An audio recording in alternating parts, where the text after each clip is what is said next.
Hey friends, I hope you're doing well. So happy National Poetry Month.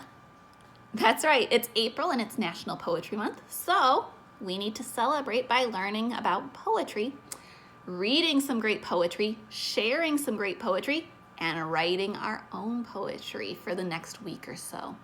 Probably a little bit more than a week. All right, so first we need to define what poetry is. What do you think poetry is? I'm going to be quiet for just a moment. I want you to think. How would you define poetry?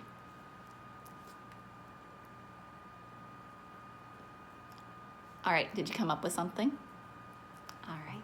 So when I think of poetry, I think of a writer and an artist merged together. So poetry is writing artistically.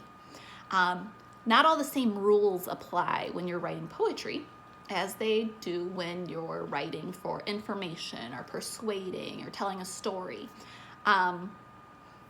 Poems kind of have their own rules sometimes. So I'm going to read a definition of what poetry is to you, and then we'll talk a little bit more about it. So poetry is a type of literature or artistic writing that attempts to stir a reader's imagination or emotions.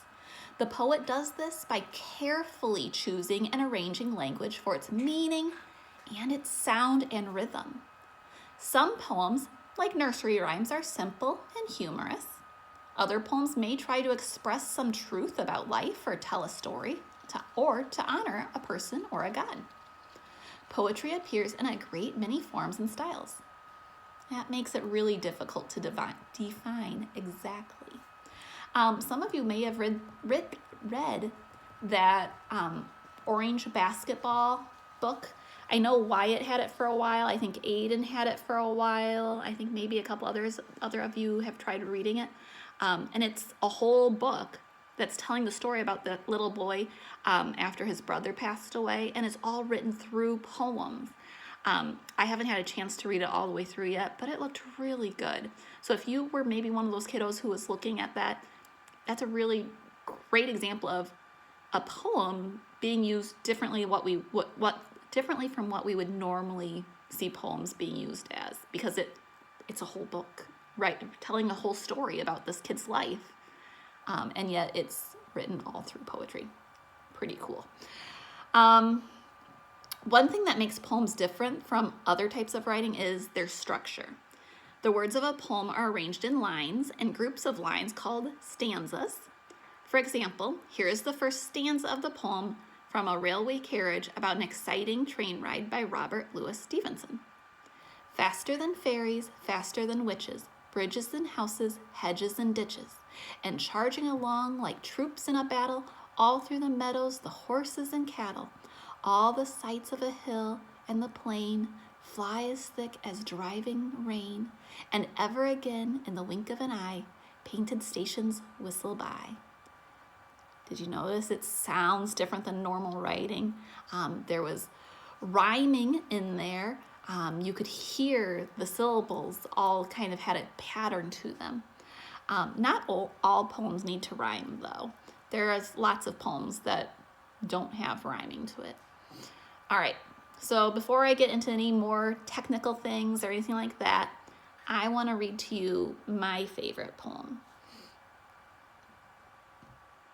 All right, so this is my favorite poem from when I was little. Do you guys know A.A. Milne? He's the guy who wrote all the Winnie the Pooh stories. He wrote this poem as well, and it's one of my favorites. Forgiven by A.A. Milne. I found a little beetle, so that beetle was his name. Sorry, I'm rearranging. I found a little beetle, so that beetle was his name. And I called him Alexander, and he answered just the same. I put him in a matchbox, and I kept him all the day. And then Nanny let my beetle out. Yes, Nanny let my beetle out. She went and let my beetle out. She went and let my beetle out, and beetle ran away. She said she didn't mean it, and I never said she did. She said she wanted matches and just took off the lid. She said that she was sorry, but it's difficult to catch. An excited sort of beetle you've mistaken for a match. She said that she was sorry, and I really mustn't mind. And there's lots and lots of beetles which she's certain we could find if we looked about the garden for the holes where beetles hid, and we'd get another matchbox and write beetle on the lid. We went to all the places which a beetle might be near, and we made the sort of noises which a beetle likes to hear. And I saw kind of something, and I gave sort of a shout, a beetle house! An Alexander Beetle coming out! It was Alexander Beetle, I'm as certain as can be. And he had sort of a look as if he thought, it must be me. And he had sort of a look as he thought he ought to say, I'm very, very sorry that I tried to run away. And Nanny's very sorry too, for you know what she did? And she's writing Alexander very blackly on the lid. So Nan and me are friends because it's difficult to catch an excited Alexander you've mistaken for a match. I like that poem because it's about bugs and beetles, and I like both of those things. So it's my favorite. All right, so I'm gonna stop my video. You're going to see a link to another YouTube video that's going to just kind of explain more about poetry. I want you to watch that. So that link should be right underneath the link to this video. So like you went to this video, you're gonna exit out, go back to my schedule, click on the next link, and it should take you to a little video about what poetry is. When you're done watching that, here's your assignment, okay? I want you to find a poem that you want to share with the class. So your favorite poem.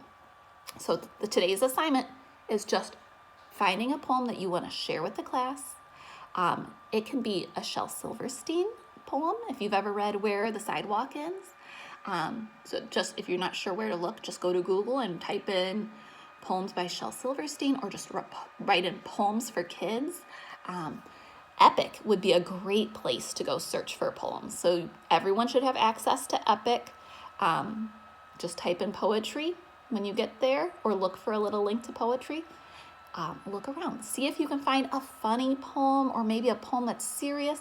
Just a poem that for some reason you just really like. Maybe you have poetry books at home and you have one that mom and dad have read to you when you were little and it's just your favorite. So find a poem that you really like. Share it with the class by going to Flipgrid and reading your poem on there. Or you can save it. You can send me a video if you don't want everyone else to see it. I know some of you, my friends, just want me to see things. Send me a video. That's the assignment today. I want you to read some poetry, find one that you really like and that you want to share with me or the rest of your classmates. All right, friends. We'll talk more about what I want you to do the rest of this week on a different video. All right. Bye, guys. Happy reading.